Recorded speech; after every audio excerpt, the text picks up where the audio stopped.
Je voudrais ce matin m'acquitter d'un devoir très important. C'est lui de vous dire merci parce que vous êtes déplacés pour pouvoir venir nous écouter la parole de Dieu. Je voudrais aussi dire merci à tous les serviteurs de Dieu qui ont préparé ces cultes. Est-ce que vous voulez bien admirer ces hommes et ces femmes qui se trouvent?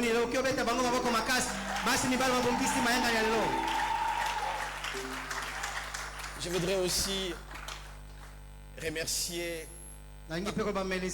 particulièrement le pasteur Godet.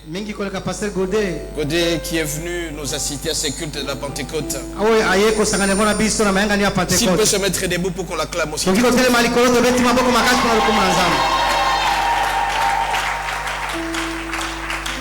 Mais avant de continuer, je vais aussi dire merci à notre représentant dans le Congo central. Monsieur Jonathan, qui a Inga et qui s'est déplacé personnellement pour pouvoir assister à ces cultes.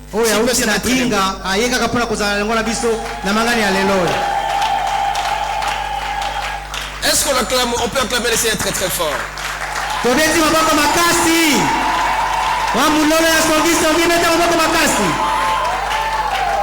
Je ne saurais pas continuer ces cultes sans remercier particulièrement à toutes ces chorales qui ont su préparer ces cultes matinales. La gloire de Dieu. La gloire de Dieu. Et puis j'étais surpris par la chorale Maranatha. Ils peuvent se mettre debout.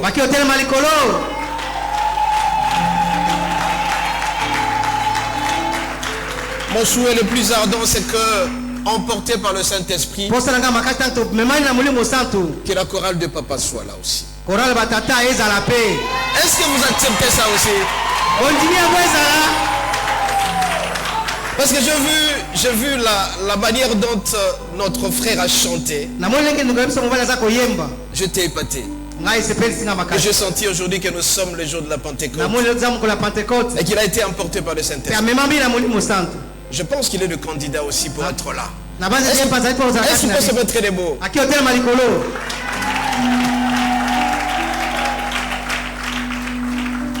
Nous sommes en train de parler de la Pentecôte. Bien aimé, dans l'histoire de l'Église, après la résurrection de Christ, après l'ascension de Christ, c'est la Pentecôte. Donc nous avons deux parties. La première partie, c'est que la Pâque ou la résurrection du Christ et la montée du Christ qu'on appelle l'ascension. Ça, c'est la fin de la première partie. Mais le début de la deuxième partie, c'est la Pentecôte. L'histoire de l'Église a commencé. Et c'est pour ce faire, nous allons lire 4 portions d'écriture. La première portion d'écriture, bien aimé, on peut se mettre debout pour respecter la parole. Nous allons lire dans Acte 1, du 12e au 14e verset. 12e au 14e verset, nous allons lire au nom de Jésus.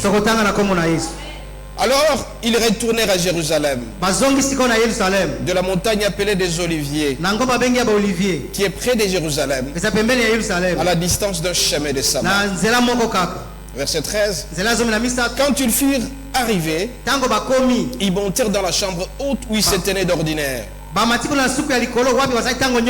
C'était Pierre, Jean, Jacques, André, Philippe, Thomas, Barthélemy, Matthieu, Jacques, fils de Zaphée,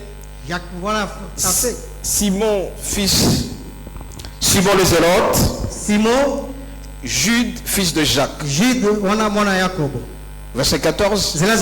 Tous d'un commun accord persévèrent dans la prière avec les femmes et Marie, mère de Jésus, et avec le frère de Jésus. Nous prenons acte 2, bien-aimés, du 6e au 18e verset, 37e au 41e verset. Nous allons lire au nom de Jésus. Au bruit qui eut lieu, la multitude accourut, et elle fit confondue parce que chacun les entendait parler dans sa propre langue. Ils étaient tous dans l'étonnement et la surprise. Ils se disaient les uns les autres, voici ces gens qui parlent, ne sont-ils pas tous galiléens? Et comment les entendons-nous dans notre propre langue, à chacun dans notre langue maternelle? Parthes, Mèdes, Élamites, ceux qui habitent la Mésopotamie, la Judée, la Cappadoce, les Ponts, l'Asie, la Phrygie, la Pamphylie, l'Égypte, les territoires de la Libye voisine de Cyrène, et ceux qui sont venus de Rome, juifs et prosélytes, Crétois et Arabes. Comment les entendons-nous parler dans nos langues de merveilles de Dieu? Ils étaient tous dans l'étonnement et ne sachant que penser. Ils se disaient les uns les autres, que veut dire ceci? Mais d'autres se moquaient, ils disaient, ils sont pleins d'un vin doux. Alors, Pierre se présentant avec les 11, éleva la voix et leur parla en ces termes. Hommes juifs, vous tous qui séjournez à Jérusalem, sachez ceci, prêtez l'oreille à mes paroles. Ces gens ne sont-ils pas ivres? Mais comme vous le supposez, car c'est la 3e heure du jour. Mais c'est ici qu'a été dit le prophète Jaël. Dans ces derniers jours, dit Dieu, je répandrai de mon esprit sur toute la chair. Vos fils et vos filles prophétiseront. Vos jeunes gens auront des visions et vos vieillards auront des songes. Oui, sur mes serviteurs et sur mes servantes, dans ces jours-là, je répandrai de mon esprit, ils prophétiseront. Verset 19. Je ferai paraître des prodiges d'en haut du ciel et des miracles d'en bas sur la terre. Si nous prenons le 37e verset jusqu'au 41e, il est dit, après avoir entendu ces discours, ils eurent le cœur vivement touchés. Ils dirent à Pierre et aux autres apôtres, hommes frères, que ferons-nous? Pierre leur dit, répentez-vous et que chacun de vous soit baptisé au nom de Jésus-Christ pour le pardon de vos péchés et vous recevrez le don de l'Esprit. Car la promesse est pour vous, pour vos enfants et pour ceux qui sont loin, et aussi grand nombre que le Seigneur notre Dieu les appellera. Verset 40. Et par plusieurs autres paroles, il conjurait les exhorter, disant, sauvez-vous de cette génération. Ceux qui acceptèrent la parole furent baptisés, et en ces jours-là, le nombre de disciples augmenta d'environ 3000 âmes. Est-ce qu'on peut acclamer très très fort cette parole? On peut s'asseoir.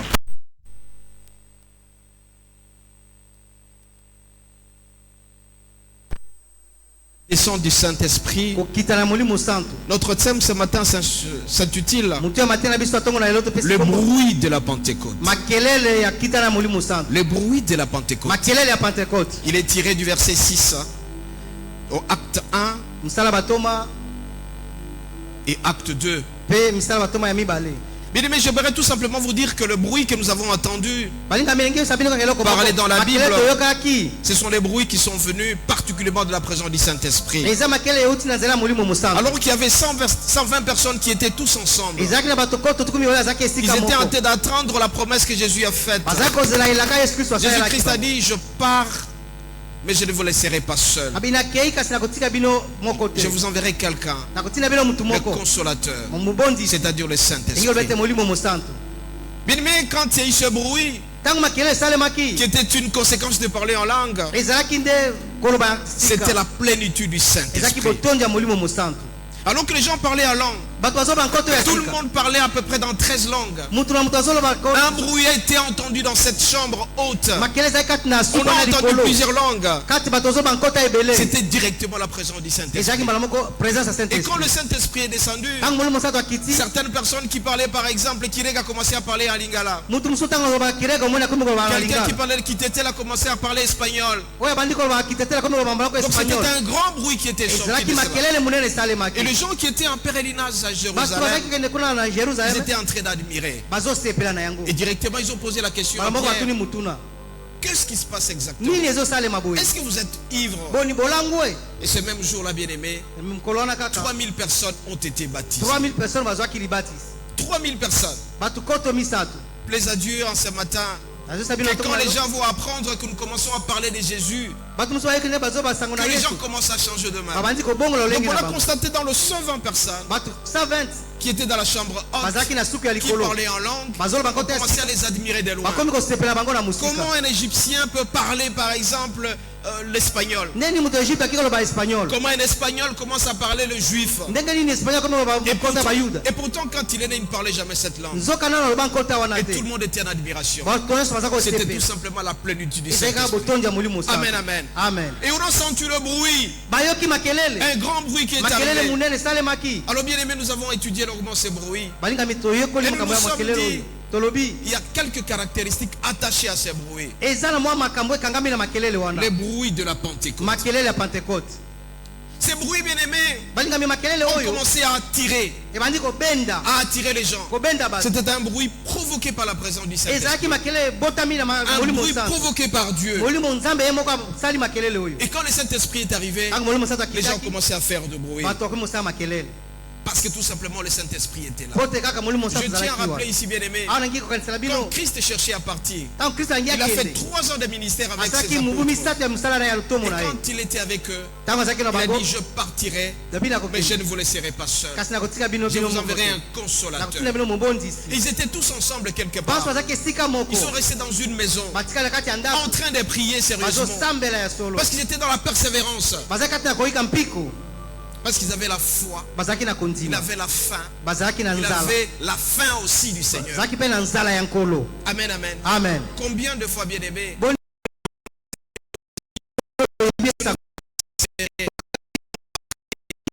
ne pouvons pas avoir la soif et la faim du Seigneur. Ils étaient tous ensemble. Ils persévéraient dans la prière.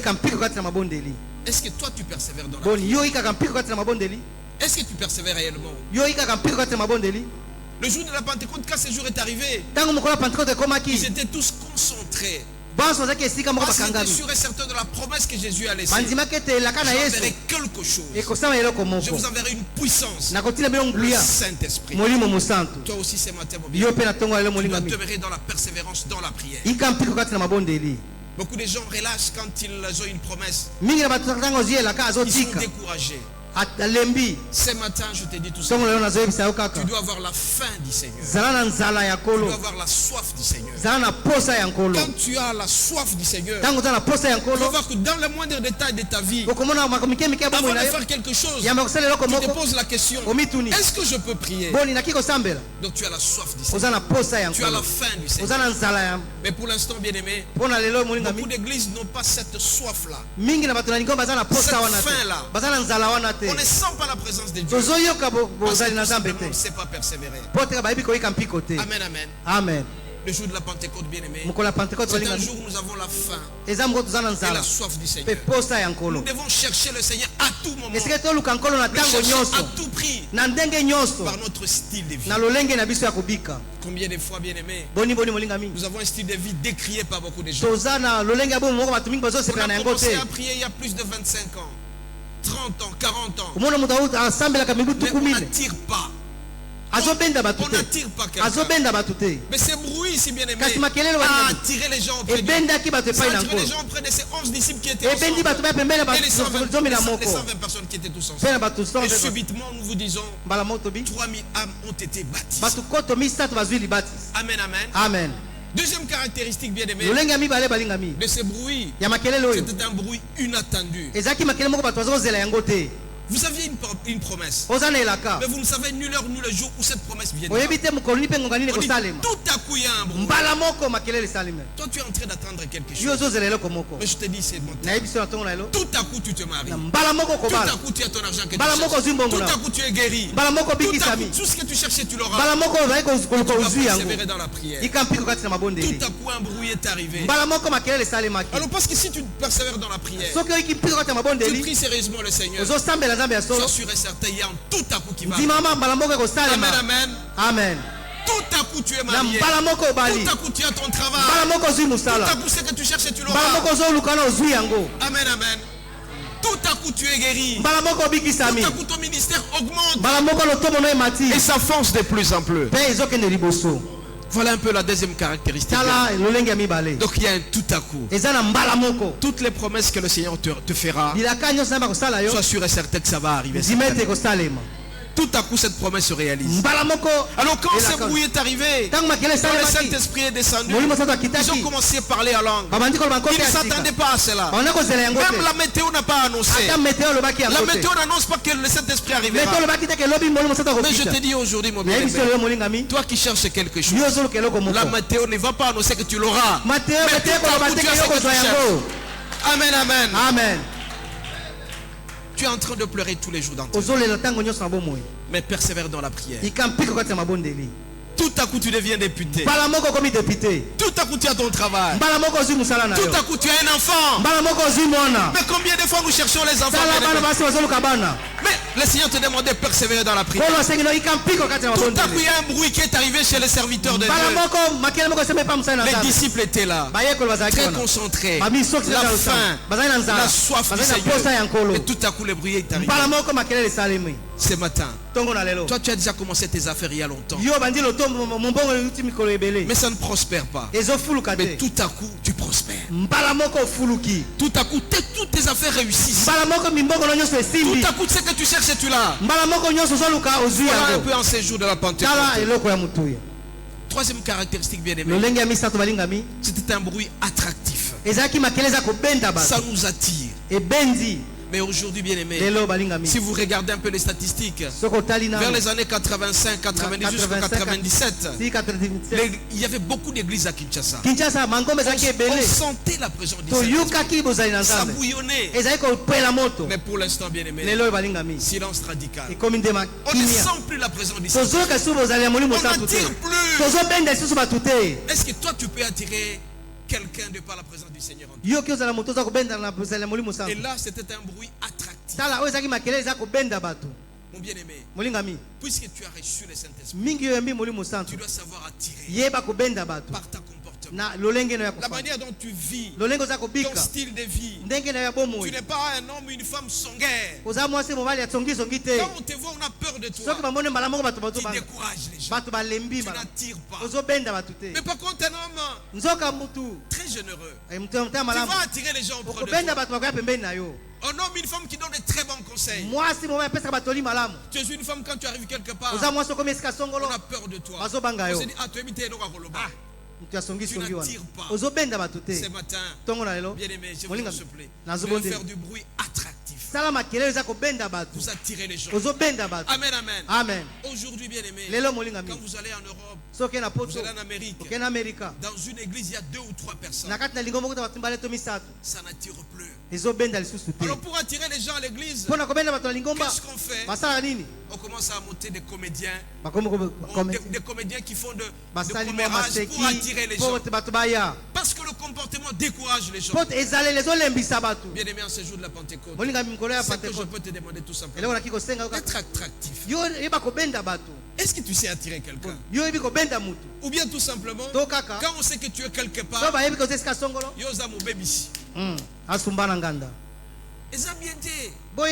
Vous ont découragé Batou. Mais par contre, quand tu arrives quelque part, tout le monde a tendance à venir te suivre. Ça attire. Est-ce que toi tu peux attirer quelqu'un? Le bruit de la Pentecôte a attiré les gens.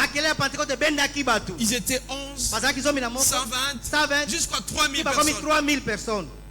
À tel enseigne qu'on a posé la question à Pierre. Qu'est-ce qui se passe? Convertissez-vous. Et c'est ce qu'il a dit. Et 3000 personnes directement.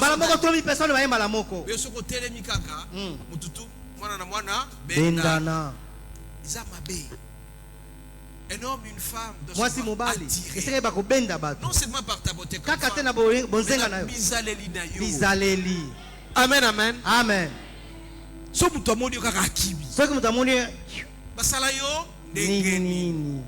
En ces jours, bien aimé, le Seigneur te demande tout simplement d'être attractif. Ces jours-là, on dit que les gens ont accouru pour venir écouter. Quand on essaie un peu de courir, venir, c'est pour écouter et entendre. Toi aussi, bien-aimé, avec la présence du Saint-Esprit, tu dois savoir faire en sorte que les gens viennent auprès de toi. En plus, bien aimé, une autre caractéristique, c'était un bruit qui ne pouvait pas laisser les gens indifférents. Parce qu'on entendait chacun parler dans sa langue. Tu parles dans une langue que l'autre écoute et entend. Tous les gens étaient au pèlerinage à Jérusalem. Quand ils étaient là, tout le monde venait observer, regarder ce qui s'est passé. Celui qui parle par exemple le portugais, il entend le chinois. Mais pour l'instant, bien aimé, dans nos églises, qu'est-ce que est-ce que les gens entendent ça? On commence à monter des langues. N'est-ce pas, Pasteur Godet? Mais tout le monde, mais est-ce que c'est l'unique parler en langue? Et pourtant, dans une église, bien aimé, quand un Moussongola parle, un Mungala doit entendre. C'est ça le parler en langue.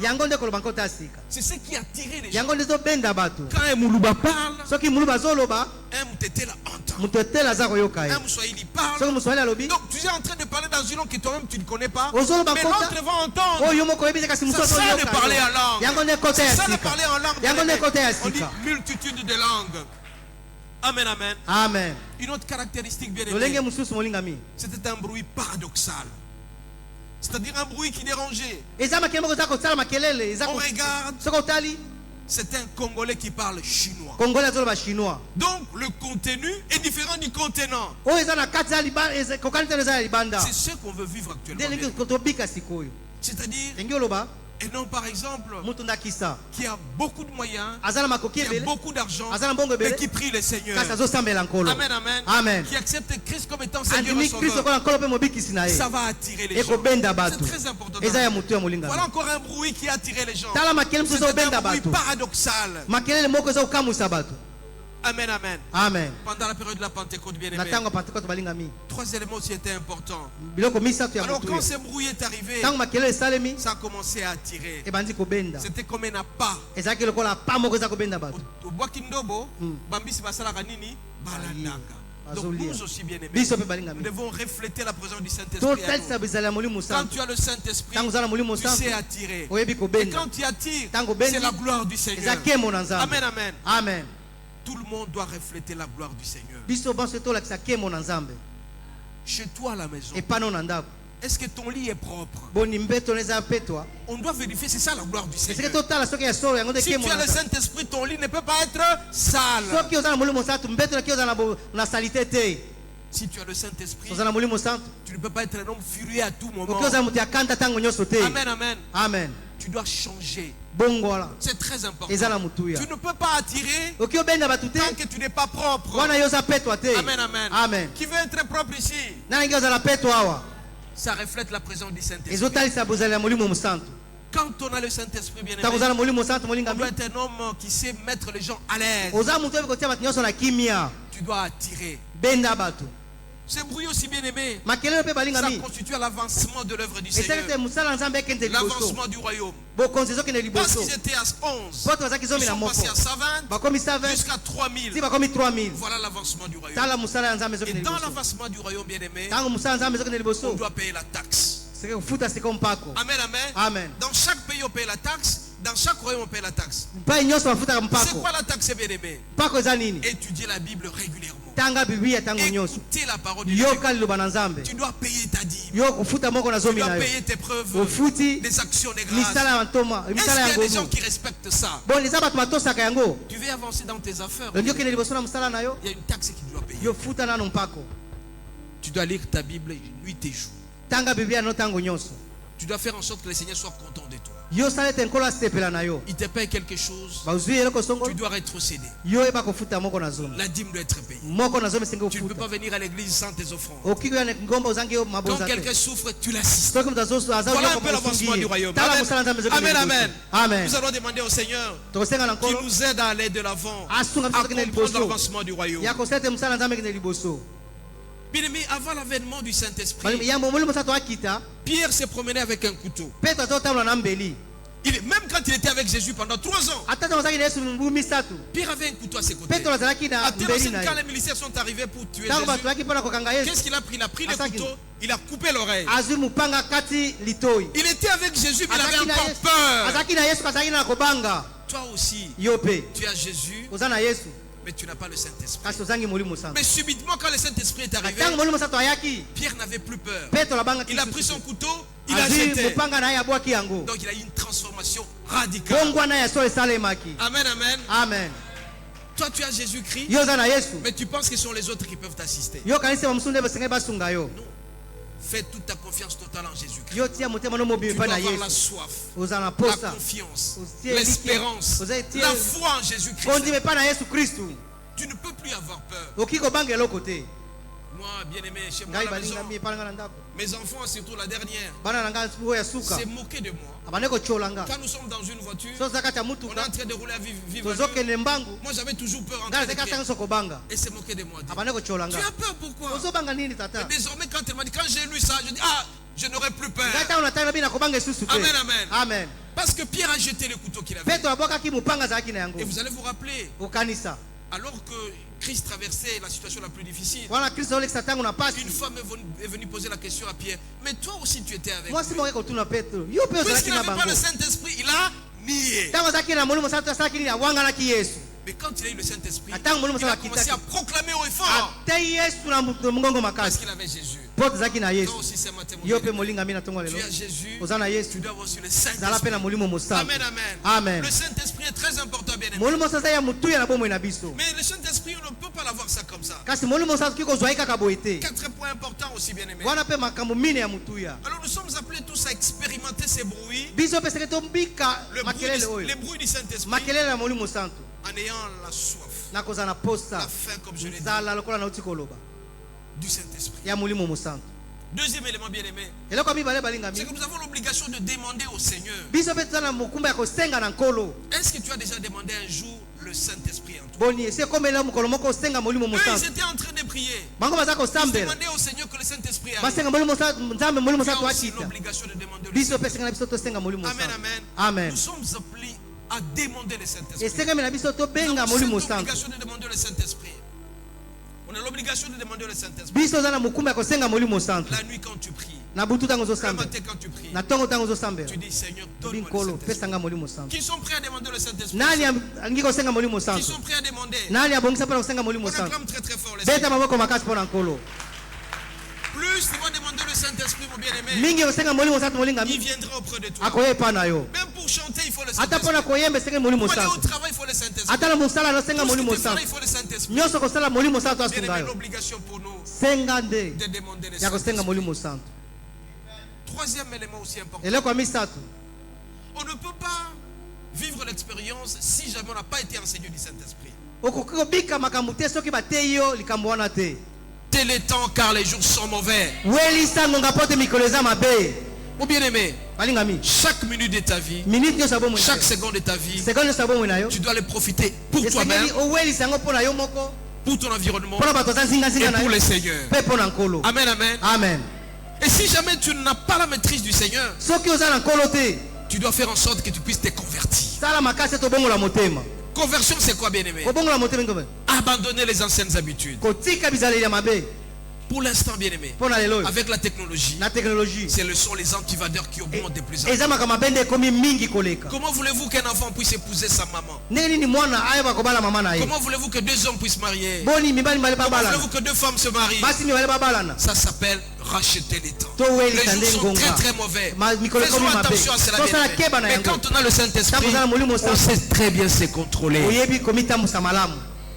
Chaque seconde de ta vie, tu dois profiter pour toi-même. Est-ce que tu as le temps de passer avec ta femme à la maison?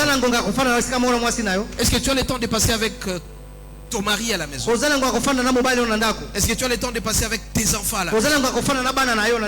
Quelqu'un qui a l'argent, il quitte le matin pour entrer à 22h, 23h. Tu n'as pas le temps de partager avec tes enfants. Rachetez le temps. Mais quand il faut grandir, Tu vas te poser la question, pourquoi mes enfants ne m'approchent pas? Parce que tout simplement tu les as mal habitués, tu n'étais plus avec eux. Chaque seconde qui passe, tu dois profiter pour toi-même, pour les seigneurs. C'est-à-dire, tu vas faire la promotion de l'œuvre du Seigneur. Si tu ne fais pas ça, mon bien-aimé, tu seras très malheureux dans ta vie. Et comment tu vas racheter ton temps? Par la prière. Est-ce que tu as le temps de prier? La prière qui est un dialogue entre l'homme et son Dieu. Cette communion avec Dieu. Passe le temps avec le Seigneur. Tu vas voir que le temps que tu passes avec lui, tu seras un homme heureux dans ta vie. Deuxième élément bien aimé, tu dois craindre Dieu. Beaucoup de gens ne craignent pas Dieu. Mais à tout moment tu peux être perdu. Beaucoup de gens quand ils vont au lit, ils se réveillent le matin, ils ne sont plus. Parce que tu ne crains pas Dieu, tu fais tout ce que tu veux. Tu penses que tout est permis. Bokson garayo, bamomi garayo, kofinga garayo. Mais keba. Amen, amen. Amen. Mais si tu ne crains pas Dieu, tu finiras très mal. Mais si tu crains Dieu, tu auras toujours des bénéfices. Mon fils Jean-Paul m'a toujours dit quel est mon bénéfice dans tout ça. Nous voulons faire les affaires avec lui. Quel est mon bénéfice dans tout ça? Alors si tu crains Dieu, le bénéfice pour toi c'est que tu seras prospère. Tu seras dans la paix. Tu seras dans la joie. Toi et ta femme vous serez toujours contents. Toutes tes affaires vont réussir. Troisième élément bien aimé, tu dois mortifier ton corps. C'est l'apôtre Paul. C'est-à-dire que tout est permis mais tout n'est pas utile. Si tu t'investis dans la débauche, tu finiras très mal. Mais le Saint-Esprit est en toi, tu ne feras pas ça. Si tu t'investis dans les insultes, tu feras très mal. Si tu t'investis dans le vol, tu finiras très mal. Mais si tu t'investis dans l'amour du Seigneur, tout ce que tu feras, ça va réussir. Amen, amen. Amen. J'inviterai donc bien aimé à cet événement ou à l'avènement du Saint-Esprit. Nous devons montrer aux gens que nous avons le Saint-Esprit. Que le Saint-Esprit est venu auprès de nous. Pierre a été transformé. Il n'avait plus peur. Toi aussi mon bien-aimé, quand le Seigneur t'a franchi, quand tu as reçu le Saint-Esprit, on doit sentir à l'extérieur que le Seigneur est avec toi. Tu sais pourquoi tu ne marches, tu ne prospères pas? Parce que tu as la jalousie dans ton cœur. Parce que quand le Saint-Esprit arrive, tu ne seras plus jamais jaloux. Amen, amen. Amen. Et si tu n'es plus jaloux, c'est que l'homme aura semé, il moissonnera. Si tu es content que l'autre puisse prospérer, amen, amen. Amen. Si tu es content que l'autre a du travail, directement comment le système amen, amen. Amen. Si tu vois que telle femme est en train de prospérer dans ses affaires, tu loues le Seigneur. Directement aussi, toi aussi. Amen, amen. Amen. Si tu vois par exemple tel a 5 enfants, tu vas avoir les 5 enfants, 10 enfants. Sois content tout ça. Et quand le Saint-Esprit viendra à toi, tu auras aussi ses enfants. Amen, amen. Amen. Mais si tu es jaloux, tu ne seras jamais béni. Amen, amen. Amen. Mais si tu es content que l'autre se marie,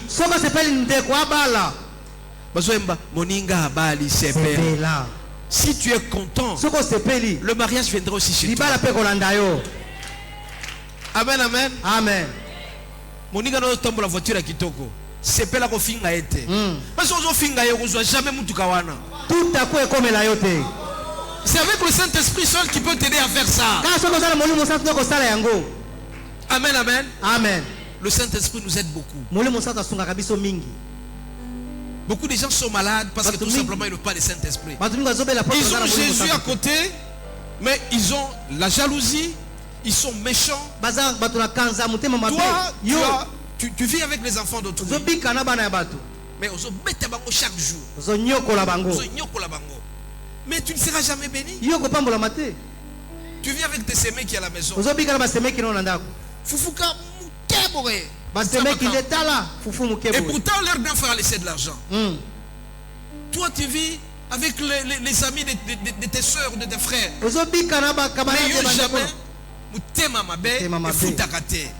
Amen, amen. Amen. Raison pour laquelle quand le Saint-Esprit arrive, ça nous transforme complètement. Il faut avoir l'appétit du Saint-Esprit. Ayez la soif du Saint-Esprit. Demandez ça nuit et jour. Et quand tu demandes ça, tu seras béni. Vous savez, dans la bénédiction, c'est un panier. Dans le panier là, il y a les enfants qui sont là, il y a l'argent qui est là, la bénédiction qui est là, tout est là. Mais tu dois avoir le Saint-Esprit. Amen, amen. Amen. Et quand tu as le Saint-Esprit, tout marche normalement. Tu es sûr que le Seigneur est là. Amen, amen. Amen. J'ai toujours dit aux gens bien-aimés, le Seigneur n'a jamais été rancunier, mais il redresse les choses. Tu as reçu une prophétie quelque part, tu auras beaucoup d'argent. Amen, amen. Amen. Mais tu ne persévères pas dans la prière, ça ne viendra pas. Et le Seigneur te dit qu'il y a des principes pour avoir beaucoup d'argent. Tu dois te sanctifier. Mais si tu n'es pas saint, cet argent ne viendra jamais. Donc la condition c'est que pour que tu bénéficies de ce que le Seigneur t'a dit, tu dois respecter ses principes. Amen, amen, amen. Et tu verras ce que tu cherches. Amen, amen. Ça s'appelle la présence du Saint-Esprit. Qui veut vivre le bruit du Saint-Esprit? Le bruit du Saint-Esprit. On va se mettre debout.